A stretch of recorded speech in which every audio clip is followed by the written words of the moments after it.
C'est auprès de Dieu que je veux me tenir. Il est mon Seigneur, mon roi. C'est auprès de Dieu que je veux ressentir tout l'amour qu'il a pour moi.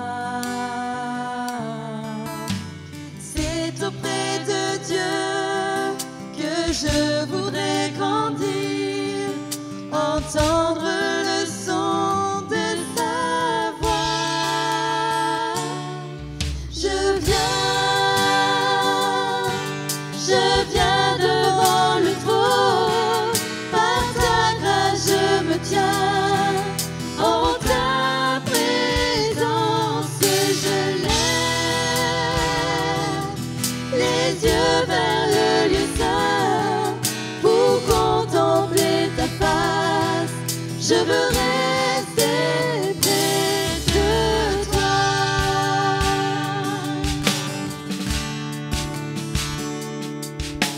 C'est auprès de Dieu que je veux me tenir. Il est mon Seigneur, mon roi. C'est auprès de Dieu que je voudrais grandir, tout l'amour qu'il a pour moi. C'est auprès de Dieu que je voudrais grandir, entendre le son de sa voix.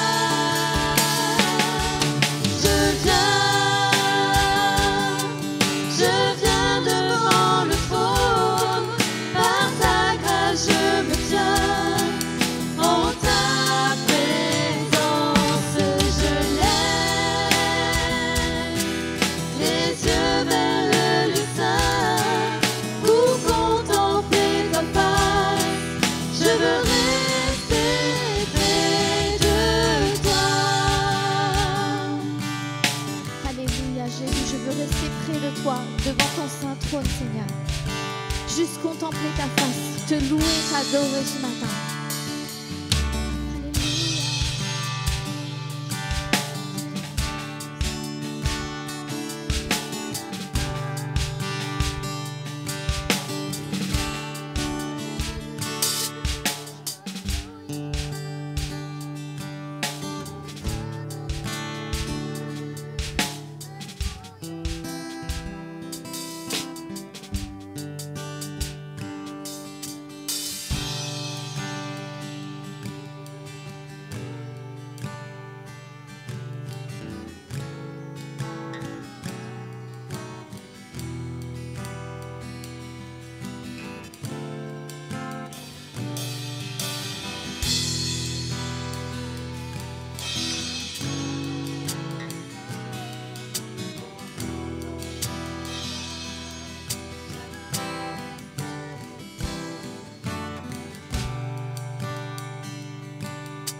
Je viens devant le trône, par ta grâce je me tiens. En ta présence je lève les yeux vers le lieu saint pour contempler ta face. Je veux rester près de toi. Je veux rester près de toi. Je veux rester près de toi. Alléluia.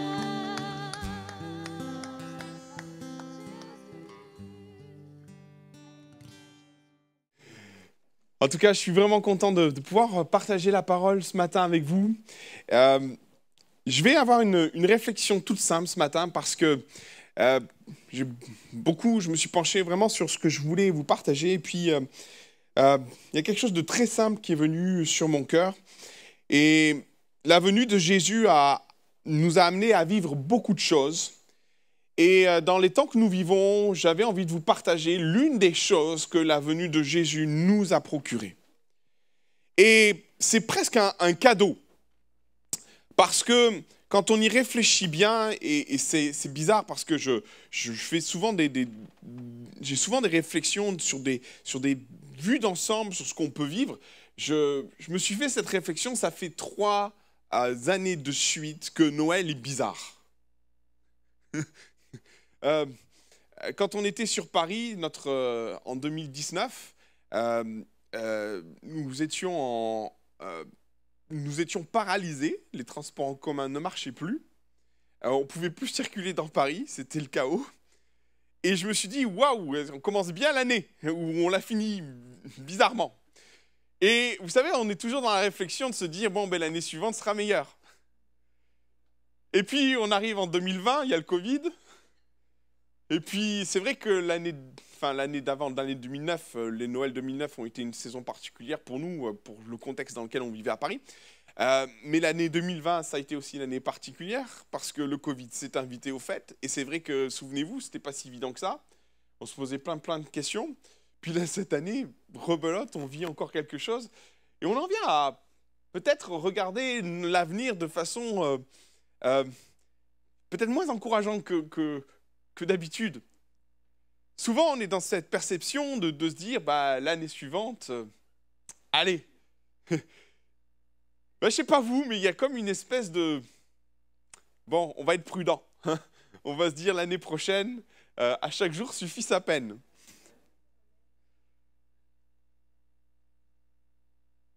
Alors, il y a l'Omicron qui arrive aussi. Et fort de ce constat que nous vivons et de ces années qui se suivent et qui ont de plus en plus tendance à se ressembler, Jésus, dans sa venue, est venu avec quelque chose d'essentiel et d'important qu'il est bon de rappeler dans cette période-là. C'est sans doute l'un des plus beaux cadeaux qu'il a pu faire à l'humanité. Faut-il encore le vivre? C'est sa paix.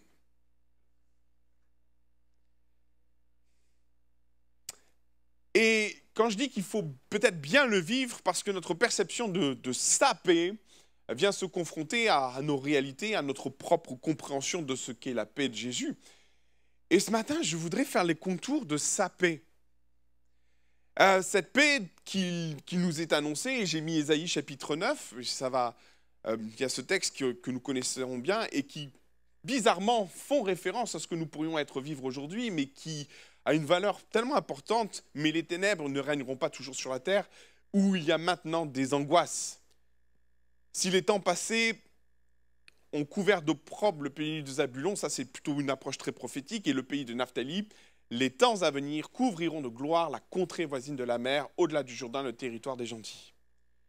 Le peuple qui marchait dans les ténèbres voit une grande lumière. Sur ceux qui habitent le pays de l'ombre de la mort, une lumière resplendit. Tu rends le peuple nombreux, tu lui accordes de grandes joies. Ils se réjouissent devant toi, comme on se réjouit à la moisson, comme on pousse des cris d'allégresse au partage du butin. Verset 4. Car le joug qui pesait sur lui, le bâton qui frappait son dos, la verge de celui qui l'opprimait, tu les brises, amen, comme la journée de Madian. Car toute chaussure qu'on porte dans la mêlée et tout vêtement guerrier souillé dans le sang seront livrés aux flammes pour être dévorés par le feu, car un enfant nous est né, un fils nous est donné, et la domination reposera sur son épaule. On l'appellera admirable, conseiller, Dieu puissant, Père éternel et Prince de paix.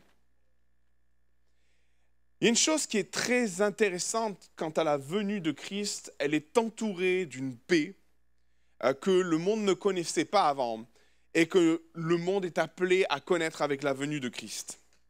Et il est important de comprendre que cette paix, c'est quelque chose d'essentiel dans notre marche. Même dans la venue de Jésus, il y a 3 textes, et permettez-moi de les afficher, ils vont s'afficher, 3 textes qui font référence, donc Ésaïe chapitre 9, verset 6, Matthieu chapitre 2, 14, quand les bergers vont se retrouver dans les champs, la nuit de Noël, l'une des premières choses qui va leur être dit, gloire à Dieu dans les cieux très hauts, et paix sur la terre parmi les hommes qui l'agréent. Et à la fin de la vie de Jésus, alors qu'il est sur son départ, alors qu'il vient à la rencontre de ses disciples qui sont enfermés dans la chambre haute, Jésus va leur dire, lui-même se présenta au milieu d'eux en leur disant « La paix soit avec vous ». Il y a quelque chose de vraiment important à comprendre, que ce qui est attaché au ministère de Jésus et à sa venue, et il y a un élément essentiel pour nous, enfants de Dieu, à vivre lorsque nous rentrons dans cette dimension de je suis enfant de Dieu, je suis chrétien. Il y a une paix qui doit venir en nous, une paix particulière. Et tout le ministère de Jésus s'ancre là-dedans, dans ce que Jésus est venu amener sur terre. Il est venu amener le salut, il est venu la guérison, il est venu amener beaucoup de choses, mais il est aussi venu amener cette paix. Et combien on a besoin de la vivre. Maintenant, cette paix, j'aimerais en faire les contours, expliquer certaines choses, certaines réalités. Et la première réalité qu'il faut bien comprendre, c'est que cette paix est incomparable. On ne peut pas la comparer à ce que nous pouvons connaître. Et d'ailleurs, Jésus nous met en garde. Je vous laisse la paix, je vous donne ma paix. OK. Et c'est très important de comprendre que quand Jésus dit « je ne vous la donne pas comme le monde donne », et il poursuit que votre cœur ne se trouble point et ne s'alarme pas. Qu'est-ce que Jésus est en train d'expliquer là? Et c'est vraiment tellement important pour nous qui sommes enfants de Dieu, qui marchons dans ce que Jésus nous appelle à vivre. Tu peux mettre la vignette suivante. Voilà ce que le monde nous donne comme paix. Et même dans la définition du dictionnaire, c'est ancré dans ce que nous sommes. Nous comprenons la paix quand, à un moment donné, nous sommes dans les turbulences de la vie, et que le monde ou que les circonstances du monde viennent interagir sur ce qui nous perturbe. Oui? Mon schéma n'est pas suffisamment explicite peut-être. Mais c'est tellement important de comprendre ça. La paix que le monde nous donne a une action sur les circonstances. Et finalement, quand vous prenez même la définition du dictionnaire, c'est ça, la paix, c'est quand à un moment donné, autour de nous, nous vivons des circonstances apaisées.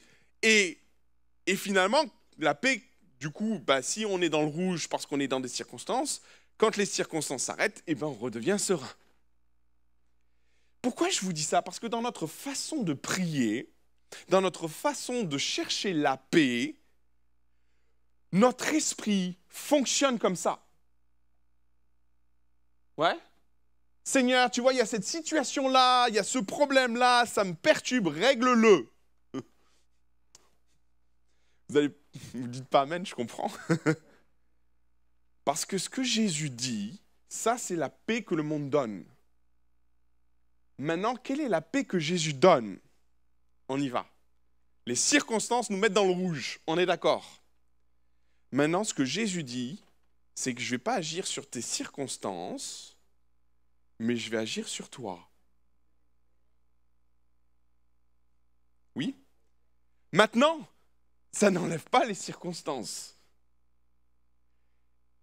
Parce que Jésus est au contrôle des circonstances. Et c'est ça que souvent nous oublions quand on est enfant de Dieu, mais tout est entre les mains du Seigneur. Les circonstances, c'est son problème. Et le problème de Dieu n'est pas de savoir si les circonstances doivent agir. Non. Le problème de Dieu, c'est de nous garder en paix. intérieurement, peu importe les circonstances. Oui. Et ce qui nous amène à vivre cette réalité spirituelle, la paix que Jésus donne, influe sur nous, peu importe les circonstances autour de nous. Et ces circonstances qui pourraient nous faire peur sont liées bien souvent à notre manque de foi. Ce manque de foi qui se matérialise dans nos pensées par le fait de « Est-ce que Seigneur, tu es réellement au contrôle de ce que je vis ?» Et l'inquiétude de Dieu n'est pas de savoir si les circonstances s'abattent sur nos vies ou pas. Non, c'est l'influence des circonstances sur ce que nous vivons dedans. Aussi, tous les textes, la plupart des textes qui font référence à la paix, ramènent à deux réalités, à une réalité. Si tu peux revenir en arrière, voilà. Vas-y, remonte. Encore un. Voilà. Je vous donne, pas comme le monde donne, que vos cœurs ne se troublent point et ne s'alarment point. Aussi, qu'est-ce que Jésus est en train de dire ? Ce qui m'inquiète, ce n'est pas les circonstances, mais c'est l'état de votre cœur dans ces circonstances. OK ? Ouais, vous allez voir. Et il y a un autre texte qui fait référence à cette paix, si tu peux aller tout au bout. Philippiens chapitre 4, certes, et la paix de Dieu qui surpasse toute intelligence gardera vos cœurs et vos pensées. Pourquoi je dis ça ? Parce que mes frères et sœurs, on est nourris d'attente, même quand on prie Dieu. Et quand on cherche Dieu. Et quand Dieu nous parle d'une paix, ne vous trompez pas de paix quand vous priez. Si tu pries pour que Dieu calme les circonstances, c'est la paix de ce monde que tu cherches. Par contre, si tu pries pour que Dieu calme la tempête à l'intérieur de ton cœur, c'est la paix que Dieu veut bien te donner. Pourquoi je dis ça ? Parce que par moments, on peut être déçu quant à nos attentes et quant à la paix que nous cherchons. Et je trouve que dans ce que nous vivons, et les circonstances sont là pour nous amener à dire « Waouh, Seigneur, où on va ? Dans quelle dimension notre monde s'en va ? Dans quelles circonstances ce monde s'en va ?» Jésus nous dit « Peu importe, c'est entre mes mains tout ça. » Par contre, toi, là, ton problème, c'est qu'est-ce qui se passe au fond de toi, là ? Qu'est-ce qui se passe ?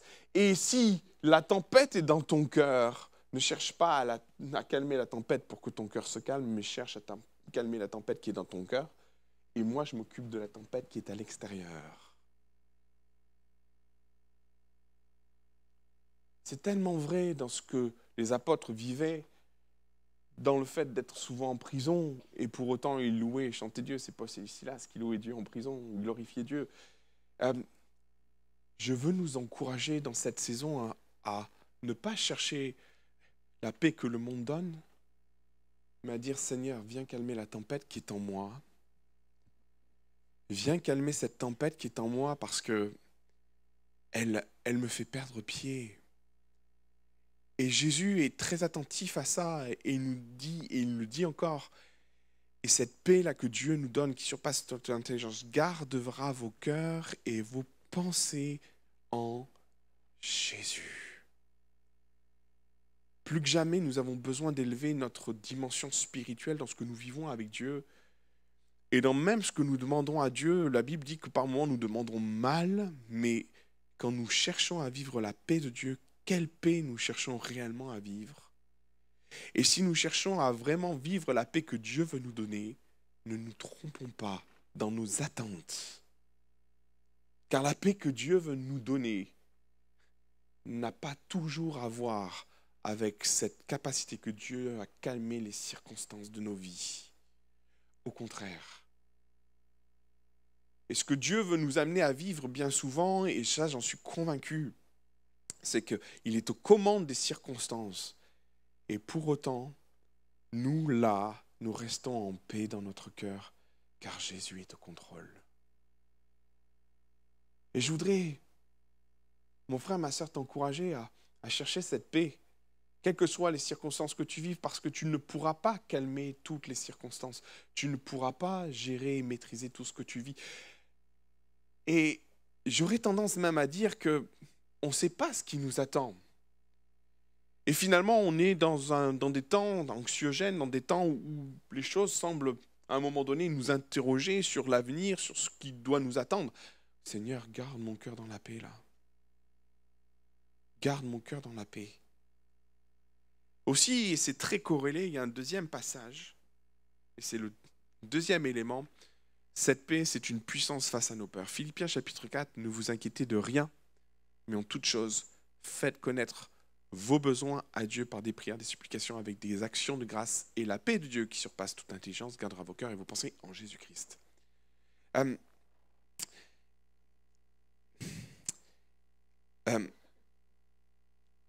Le temps que nous passons dans la prière à déposer nos inquiétudes et nos peurs, c'est le combat spirituel qui prend place dans nos vies et sur lequel on doit être vigilant. Je parlais des pensées et de ce que nous vivons à l'intérieur de nous.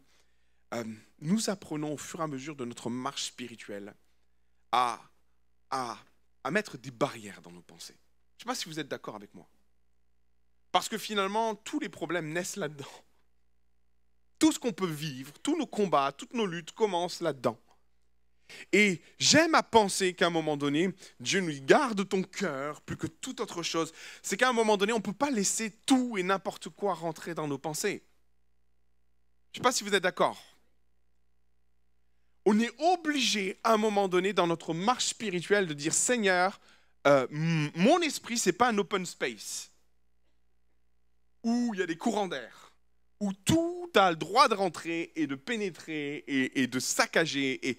Et Jésus nous met en garde contre ça. Jésus nous met en garde contre le fait qu'à un moment donné, nos pensées, on doit les garder, on doit se protéger, on ne doit pas permettre à l'ennemi de pénétrer plus que ça. Aussi, j'aime tellement ce passage parce qu'il est d'une simplicité déconcertante. Ne vous inquiétez de rien, mais en toute chose, faites connaître à vos besoins.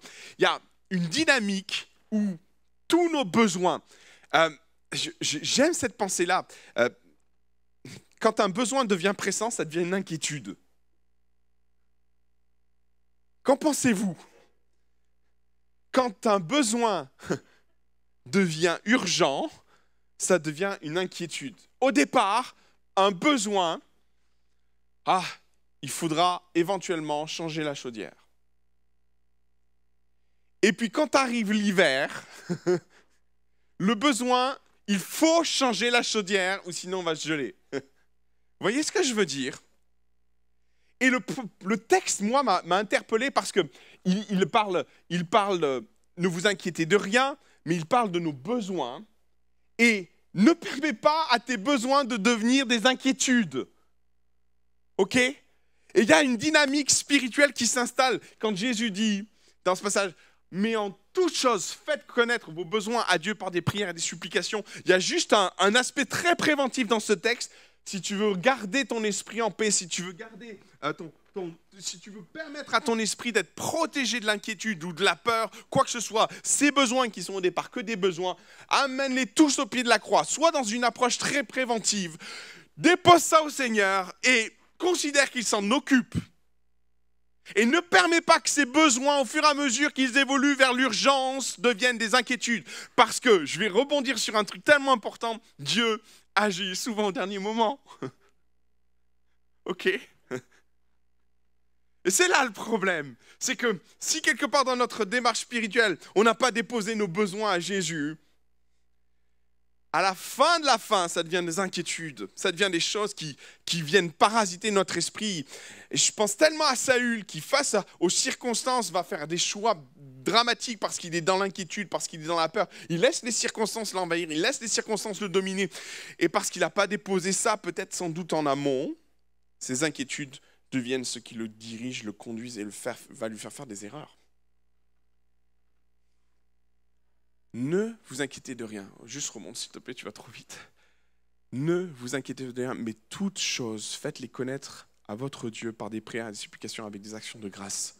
Et quand on dépose ça, on a l'assurance que Dieu est au gouvernail et est au contrôle de ce que l'on vit.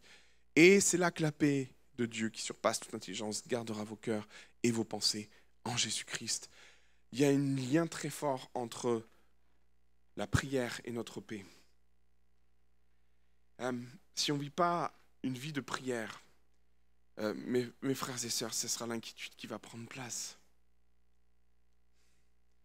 Et si on n'est pas suffisamment préventif dans notre vie de personnel avec le Seigneur, dans ce qu'on est amené à déposer à Jésus, eh bien, à la fin, quand l'inquiétude prend le pas, combien c'est difficile de se poser sereinement et de demander, Seigneur, viens à mon secours.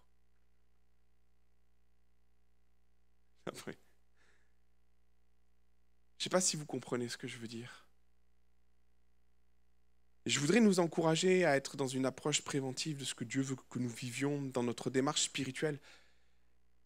Ça n'empêchera pas que Dieu fonctionnera au dernier moment, mes frères et sœurs, mais je crois qu'il y a un miracle qui s'opère dans nos vies, dans cette paix surnaturelle qui nous bouscule dans notre intelligence, que Dieu va installer dans nos cœurs et dans nos vies.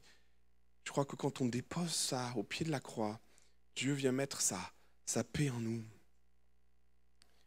Et là, on vit cette paix un peu surnaturelle qui fait que je l'ai déposée au pied de Jésus.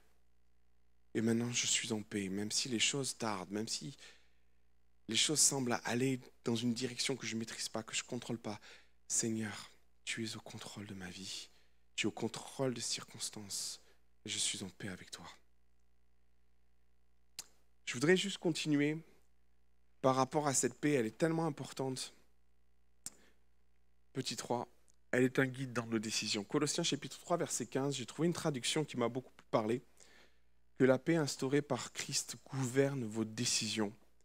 Car c'est à cette paix que Dieu vous a appelé pour former un seul corps. Soyez reconnaissants.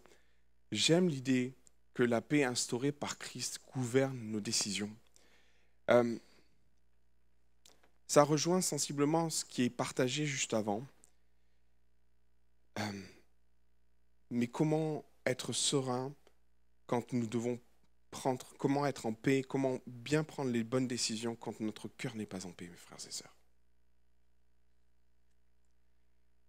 Je ne sais pas si vous avez eu des décisions importantes à prendre et que vous êtes pressé et que vous êtes dans le dur de ce que vous vivez et qu'il faut prendre une décision rapide. C'est des choses que je déteste. Pas vous. Et qu'il faut aller vite. Et je voudrais insister sur la nécessité de vivre cette paix pour prendre les meilleures décisions possibles. Et quand on laisse les circonstances avoir le dessus sur nos vies, on fait comme Saül, on prend des décisions hâtives, on ne réfléchit plus. Et je veux croire que cette paix-là, elle est une garantie de prendre les meilleures décisions possibles. On doit chercher cette paix. Vous savez, ça paraît bizarre, mais quand on prend des décisions, quand le temps est court, il y a un investissement à faire de dire, Seigneur, là, j'ai besoin que tu fasses taire autour de moi tout ce qui me perturbe. Ça n'enlève pas la tempête, vous comprenez?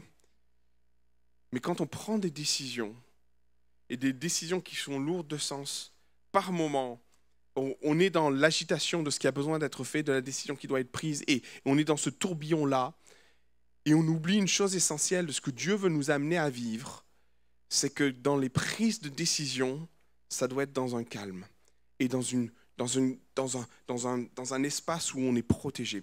J'ai prêché là-dessus il n'y a pas si longtemps que ça, lorsque j'ai prêché sur la forteresse dans laquelle David va se réfugier. Et à l'aube de cette nouvelle année, c'est encore je voudrais marquer encore quelque chose sur ton cœur par rapport à ça, en te disant que tu vas avoir besoin d'une forteresse où tu vas pouvoir fermer la porte, te réfugier, parce qu'à un moment donné, tu vas avoir besoin de trouver cette paix nécessaire pour prendre la meilleure décision possible. Et je voudrais nous encourager à vivre cette forteresse, à vivre l'Église comme elle est appelée à être ce qu'elle est, un endroit de paix, un endroit de sécurité, de sérénité, où là, dans cet espace-là, tu peux chercher la présence de Dieu. Dans cet espace-là, tu peux fermer la porte et où les circonstances, pendant un instant, peuvent être en pause et où tu mets ton cœur au diapason avec celui de Dieu pour prendre les meilleures décisions. Ne prends jamais de décision dans la peur. Ne prends jamais de décision dans la crainte. Ne prends jamais de décision si le vent souffle autour de toi, te perturbe profondément. C'est le moment de dire, Seigneur, viens mettre ta paix là. J'ai besoin de ta paix. Trop souvent, les circonstances ont pris le dessus sur nos prises de décision Et bien souvent, on en arrive à se poser la question, et on a pris une décision avec regret en se disant, mais j'ai pris cette décision, mais je le regrette parce que je suis allé trop vite, parce que j'ai fait ceci, parce que j'ai fait cela. Seigneur Jésus, à l'aube de cette année, il y a une puissance à dire, à demander à cette paix de venir dans les circonstances où on est les plus oppressés, où on est tendu dans des prises de décision. Seigneur, viens mettre ta paix. Viens mettre ta paix. Et qu'elle gouverne dans mes décisions.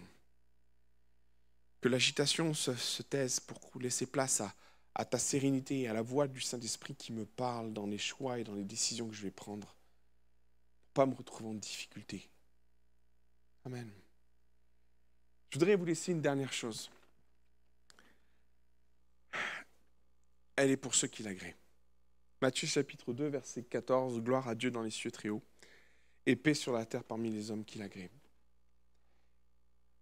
Souvent, lorsqu'on parle des bénédictions de Dieu, dans notre culture, on a tendance à tous vouloir se les approprier, chrétiens ou pas chrétiens d'ailleurs.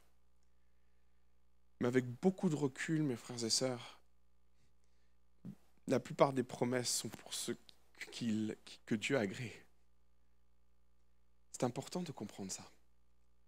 Et cette paix-là, elle n'est pas juste donnée au monde, parce qu'on chante paix sur le monde. Vous voyez ce que je veux dire? Et dans ce que les anges annoncent, ils annoncent une paix qui doit venir sur la terre, mais qui est à destination des hommes qui l'agréent. Et on pourrait prendre les choses à l'envers et dire, Seigneur, viens mettre ta paix, et pas considérer le contexte dans lequel nous sommes appelés à vivre cette paix. Cette paix ne vient que si nous-mêmes nous sommes en paix avec Dieu. On ne peut pas vivre certaines choses de Dieu sans vivre une base dans laquelle Dieu nous appelle à vivre. Et cette base-là, elle est essentielle, elle est dite dans ce texte-là. Moi, je ne vais pas vous mentir, il y a une paix que Dieu veut donner, il y a une paix que Dieu donne volontiers, mais elle est conditionnée au fait que nous soyons déjà nous-mêmes en paix avec Dieu. Elle est conditionnée, cette paix. Elle est gratuite et Dieu la donne. Je vous donne la paix. Quand il donne, je vous donne la paix, il a ses disciples en face de lui. Il n'a pas des gens qui sont éloignés de lui, il a ses disciples, les apôtres, ils sont tous dans un espace fermé, dans un espace clos. Et là, Jésus leur dit, je vous donne ma paix. Non pas comme celle que le monde donne, mais je vous donne ma paix. Elle est pour vous, vous que j'agrée. Et il y a une notion tellement importante dans ce que nous sommes appelés à vivre avec la paix de Dieu. Il y a une nécessité d'avoir fait la paix avec Dieu. Il y a une nécessité que dans notre cœur, le Saint-Esprit nous dise, tu es enfant de Dieu. Cette promesse, elle est pour toi. Parce qu'on peut chercher à vivre cette paix, mais si au fond de notre cœur, on n'a pas fait la paix avec Dieu, et là, c'est une paix particulière dont il s'agit. Ce n'est pas en lien avec les circonstances, avec le fait d'être dans notre esprit, dans un combat qui est en lien, mais la paix par rapport au fait d'être accepté comme enfant de Dieu, d'avoir été purifié de notre péché, d'avoir été lavé dans le sang de l'agneau, d'avoir vécu la nouvelle naissance, parlons-en. Cette paix, la paix que Dieu veut nous donner, elle est conditionnée avec la paix que nous allons faire avec Dieu quant à notre vie. Et pourquoi je dis ça? Parce que l'une des premières choses qui est attaquée dans notre démarche spirituelle, dans notre vie spirituelle, lorsqu'on n'est plus en paix avec Dieu, c'est les inquiétudes qui reviennent. Je ne sais pas si vous avez remarqué ça. Quand à un moment donné, le diable va voir apparaître une faille dans votre cuirasse, c'est là qu'il va s'engouffrer dans nos vies. Et si on n'est pas en paix avec Dieu, alors la confiance que l'on a dans l'action de Dieu sur nos vies, dans la maîtrise de Dieu sur les circonstances de nos vies est remise en question. Et si ça s'est remis en question, tout est remis en question. Pourquoi je dis ça? Parce que le plus beau cadeau qu'on pourrait se faire, nous, si ce n'est pas le cas, c'est de faire la paix avec Dieu. Pour vivre la paix qu'il nous a promis. Et je voudrais profiter de ce temps juste pour rappeler cette réalité spirituelle, c'est que quand Jésus est mort sur la croix, il est mort sur la croix pour faire la paix entre nous et les hommes, et nous et Dieu avec nous. Il a renversé le mur qui nous séparait, il a pris nos péchés, il nous a purifiés, lavés, sanctifiés. Et par l'action de Jésus sur la croix, il nous fait bénéficier de cette paix. Je voudrais t'encourager à être accepté de Dieu, à être validé de Dieu pour manifester cette paix que Dieu veut mettre miraculeusement dans ta vie face à tes circonstances.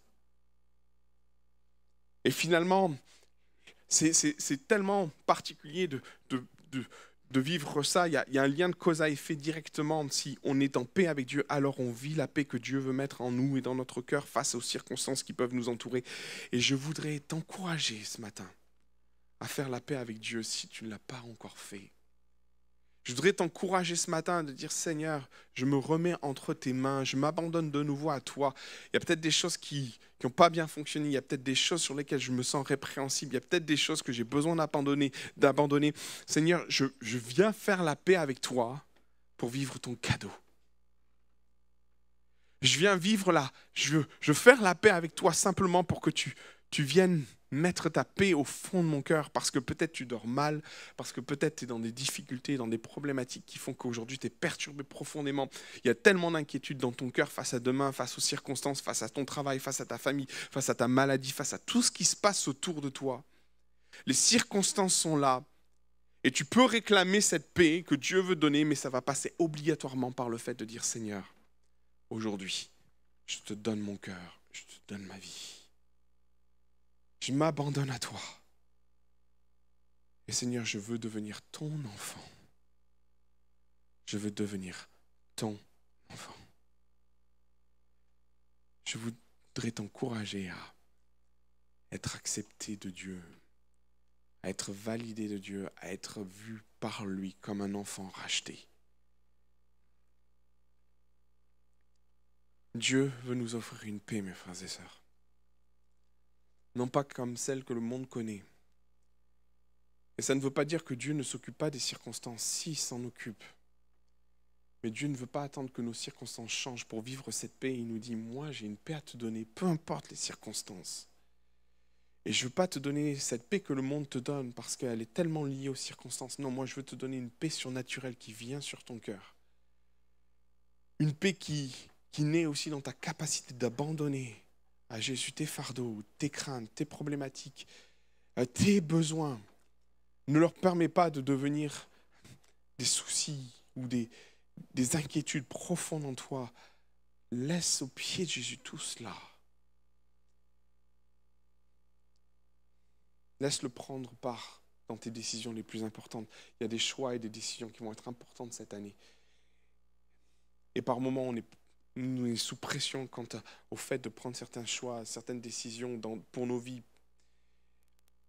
Ne laisse pas la pression augmenter au point de laisser la peur te gouverner et de prendre des décisions qui ne sont pas le fruit d'une paix sereine dans ton cœur, mais d'une pression grandissante qui vient faire et agir sur toi et t'amène à déconnecter de ton Seigneur. Et enfin, j'aimerais te dire que cette paix, tu peux la vivre dans la mesure où toi-même, tu es déjà en paix avec ton Dieu. Et ce matin, le plus beau cadeau qu'on puisse se faire à soi-même, pas celui qu'on va déposer au pied de l'arbre, hein, c'est d'être en paix avec ton Jésus. Et quelles que soient les raisons qui t'amènent à dire, Seigneur, j'ai besoin de recouvrir cette paix hein, et de vivre cette paix, j'aimerais juste t'encourager à le faire maintenant. Et repartir de ce lieu en te disant, maintenant je suis prêt. Je suis prêt à vivre les circonstances qui sont devant moi. Amen. Vous l'avez bien compris ensemble quelques instants. Seigneur Jésus, je te prie pour cet auditoire qui est là, je te prie pour nos amis qui nous suivent sur Internet, je te prie pour tous ceux qui ont écouté ce message, aussi simple qu'il puisse être, aussi simple que cet enseignement puisse être. Je prie que ces réalités deviennent, que ces mots deviennent réalité dans le cœur de chacun. Seigneur, on ne veut pas vivre la paix de ce monde, mais on veut vivre ta paix. On veut vivre cette paix qui nous met au large des circonstances et qui nous garde notre cœur. Je prie, mon Jésus, de protéger cette paix en ne permettant pas à nos besoins de devenir des inquiétudes, en ne permettant pas à nos besoins d'être des inquiétudes profondes, des soucis profonds. Ne permets pas à cela, Seigneur. Apprends-nous à être simples dans notre démarche et dans notre vie avec toi, à te faire connaître tous nos besoins, mon Jésus, pour avancer sereinement dans notre marche avec toi. Apprends-nous à protéger cette paix dans nos décisions et dans nos choix. Tellement important de prendre des décisions dans la paix. Pouvoir à un moment donné trouver un endroit serein, fermé, où nous pouvons apaiser nos cœurs et nos pensées. Je te prie, mon Jésus, dans ce que mes frères et sœurs vivent, dans les tourments de ce qu'ils peuvent vivre encore ce matin, de garder leur cœur en paix. Qu'à l'aube de cette nouvelle année, alors qu'on est en train d'en finir une, mon Jésus, garde-nous en paix. Que les circonstances, que nos inquiétudes, que nos besoins ne deviennent pas une faille dans ce que l'ennemi pourrait entreprendre. Et je prie par-dessus tout que ton enfant, qui peut-être aujourd'hui a besoin de faire la paix avec toi, puisse le faire, afin de vivre cette paix, cette sérénité que toi seul tu veux mettre dans un cœur. Cette paix miraculeuse. Ne permet pas à qui que ce soit de quitter ce lieu sans avoir fait la paix avec toi. Mon Jésus, je te rends grâce parce que tu nous as tout donné sur la croix.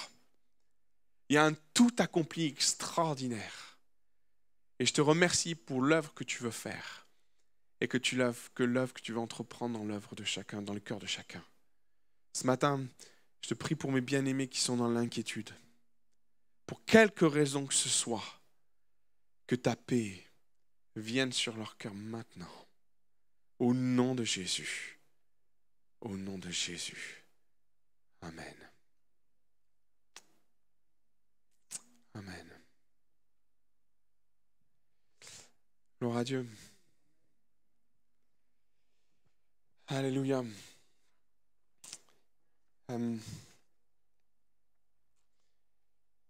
C'est une chose importante que de vivre la paix, mes frères et sœurs. Je ne saurais le dire autrement. Tellement les enjeux qui sont autour de ce que nous vivons intérieurement peuvent être dramatiques. Je vais peut-être juste conclure ce message par une pensée et un témoignage que j'ai lu, où c'est une famille qui... je trouvais ça tellement beau. C'est une famille où elle se donne à Jésus, s'est donnée à Jésus complètement, et où le mari, lui, n'est pas du tout au Seigneur. Et l'histoire raconte que cette dame est venue à Jésus, a donné son cœur à Jésus, et son mari, lui, à côté, a vu son épouse changer profondément. Et ça l'a beaucoup interpellé parce qu'ils sont passés tous les deux par une saison compliquée, mais ils ne l'ont pas vécu de la même façon. Et la situation est la suivante, c'est que leur entreprise a fait faillite. Ils ont perdu leur maison, ils ont perdu leur travail, ils ont tout perdu. Ils avaient des enfants. Et c'est dramatique, hein, vraiment. C'est dramatique ce qui s'est passé. Mais ils n'ont pas vécu du tout les choses de la même façon. Et vous savez, c'est bizarre comme Dieu trouve le moyen de chercher les cœurs des gens. Et alors que tout s'effondre, et que lui, il est désespéré, elle reste en paix.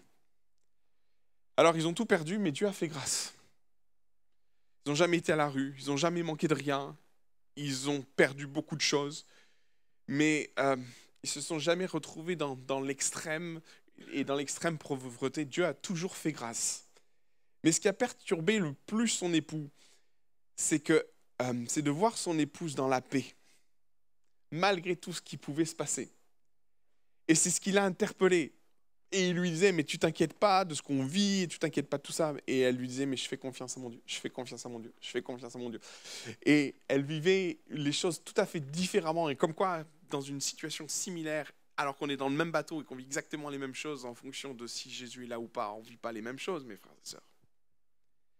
Et là, dans cette histoire-là, je trouve ça tellement beau, parce que Dieu va les restaurer, Dieu va les bénir, Dieu va les encourager. Et à la fin, son mari va se donner à Jésus. Et il va expliquer qu'il s'est donné à Jésus alors qu'il a tout perdu. mais qu'il a dit, moi, la paix de ma femme, je la veux. Moi, la paix de la femme, de ma femme, je la veux pour moi.